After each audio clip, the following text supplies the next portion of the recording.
नमस्कार, आप देख रहे हैं हल्ला बोल टीवी। मैं हूं अली। पटना में एक और नीट की छात्रा की मौत का मामला सामने आ रहा है। शंभू गर्ल्स हॉस्टल के बाद यह मामला पटना के परफेक्ट गर्ल हॉस्टल से आ रहा है।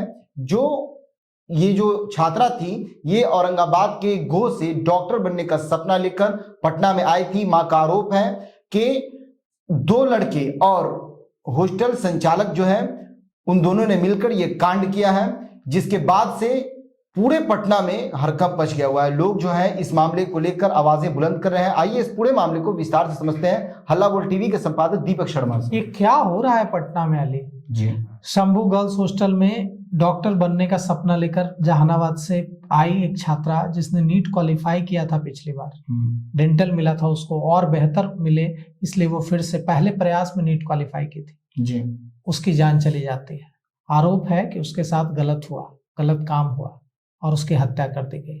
अब औरंगाबाद के गोह थाना की एक लड़की जो डॉक्टर बनने का सपना लेकर पटना आई थी, एग्जीबिशन रोड के द परफेक्ट जो गर्ल्स हॉस्टल है उसमें रहकर पढ़ाई करती थी।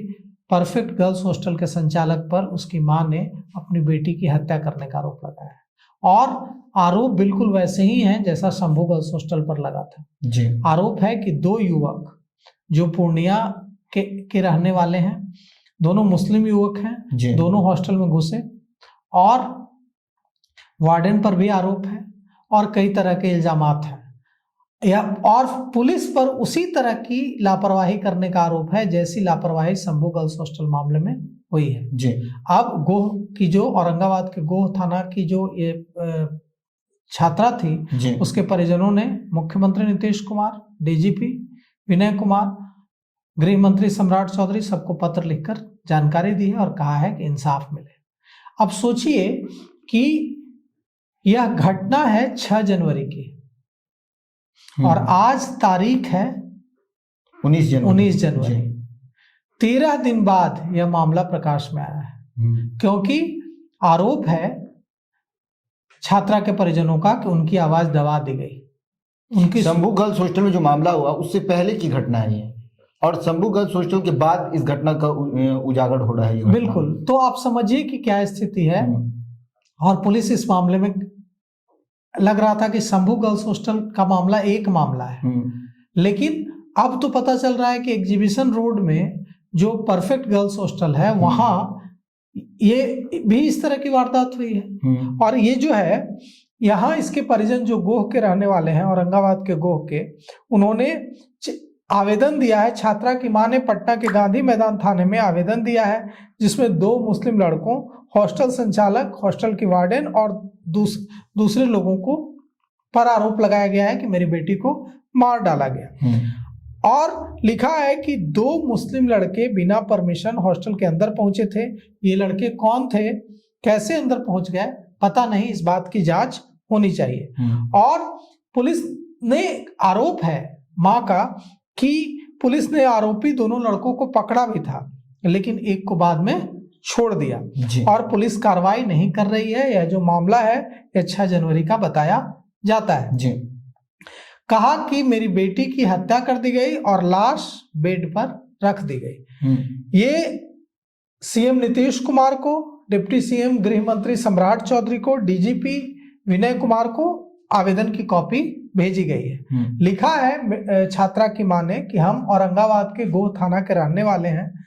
15 साल की बेटी मेरी थी जिसे हमने डॉक्टर बनने का सपना देखते हुए भेजा था पटना नीट की तैयारी करने के लिए।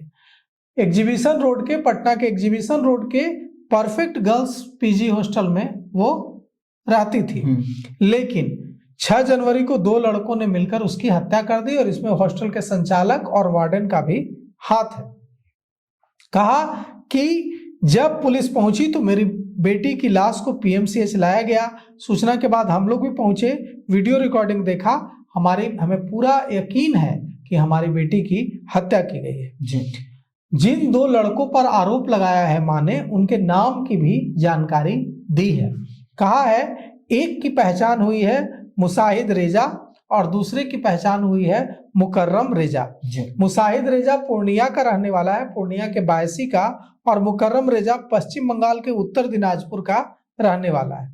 दोनों लड़कों के अलावा हॉस्टल का जो संचालक है विशाल अग्रवाल, उस पर भी षड्यंत्र का आरोप और हत्या का आरोप लगाया है। मतलब विशाल अग्रवाल और मुजाहिद रेजा और मुकर्रम रेजा पर, और हॉस्टल की वार्डन खुशबू कुमारी पर आरोप लगाया है। पिता का कहना है कि 4 जनवरी को मैंने अपनी बेटी को पटना छोड़ा था और 6 जनवरी को हमें पता चला कि हमारी बेटी नहीं रही, हमारी बेटी की मौत हो गई। कहा जा रहा है कि मेरी बेटी ने आत्महत्या कर ली है, लेकिन मेरी बेटी ने आत्महत्या नहीं की है, कोई सुसाइड नोट भी नहीं छोड़ा है और हमें पूरा यकीन है कि हमारी बेटी की हत्या की गई है। तो अब ये दूसरा मामला है और अब देखिए इस मामले में क्या कुछ होता है। पूरे पटना में 5000 से अधिक गर्ल्स हॉस्टल चल रहे हैं, जिसका कोई आधिकारिक रिकॉर्ड जो है कि या लाइसेंस कुछ नहीं किसी के पास। तो कहना ये है कि इस तरह के बहुत सारे मामला होते होंगे। एक सवाल, लोग एक पर प्रदर्शन करने निकले शंभू गर्ल्स हॉस्टल पर, फिर दूसरे को हिम्मत मिली तो वो भी आए सामने। तो ऐसे बहुत सारे मामलात हो सकते हैं कि वो दबे हो, लोग डर से सामने नहीं आ रहे हो। इस पर आप क्या कहना चाहेंगे? इस पर सरकार को क्या करना चाहिए? बहुत चिंताजनक है। हम क्या कहेंगे, वी आर अशेम्ड, हम लोग शर्मिंदा हैं कि हमारे यहाँ पहले से ही हम लोग, बिहार के लोग बहुत पीछे हैं शिक्षा के मामले में। हमारे यहाँ अब भी बेटियों को कई तरह की बंदिशें झेलनी पड़ती है जब वो पढ़ने बाहर आते हैं। अब भी कई क्षेत्रों में नहीं लोग भेजते हैं अपनी बेटियों को पढ़ने के लिए पटना, उन्हें लगता है कि सेफ नहीं है। और ऐसी घटनाएं होंगी तो जिन लोगों ने हिम्मत करके अपनी बेटियों को औरंगाबाद के गोह से और जहानाबाद से भेजने का फैसला लिया था, वो लोग बेहद उत्साहित होंगे। तो ये बहुत ही खतरनाक है कि हमारी बेटियां अगर गांव से चलकर डॉक्टर इंजीनियर बनने का सपना लेकर पटना आती हैं, पटना में हॉस्टल में कमरे लेकर रहती हैं, पढ़ाई करती हैं, दिन रात मेहनत करती हैं। वो जो शंभू गर्ल्स हॉस्टल की जो छात्रा है जहानाबाद की, फतियावा की, वो उसने पहले प्रयास में, पहली कोशिश में नीट क्वालिफाई किया था। उसे डेंटल मिला था, उसने सोचा कि और बेहतर करें जी। देखिए अब वो इस दुनिया में नहीं है। तो यह बहुत ही खतरनाक है, क्योंकि इससे अपनी बेटियों को पढ़ने के लिए पटना भेजने वाले जो ग्रामीण हैं वो हतोत्साहित होंगे, वे डरेंगे और इससे बेटियों की पढ़ाई रुकेगी, इससे बेटियों की पढ़ाई पर बहुत बुरा असर पड़ेगा। उन्हें फोर्स किया जाएगा कि तुम जिले में ही जो छोटे मोटे कोचिंग सेंटर चल रहे हैं उनमें जाकर पढ़ाई कर लो। उनको सही इंफ्रास्ट्रक्चर नहीं मिलेगा, सही फैकल्टी नहीं मिलेंगे, उनके सपने अधूरे रह जाएंगे। तो ये बहुत खतरनाक स्थिति है।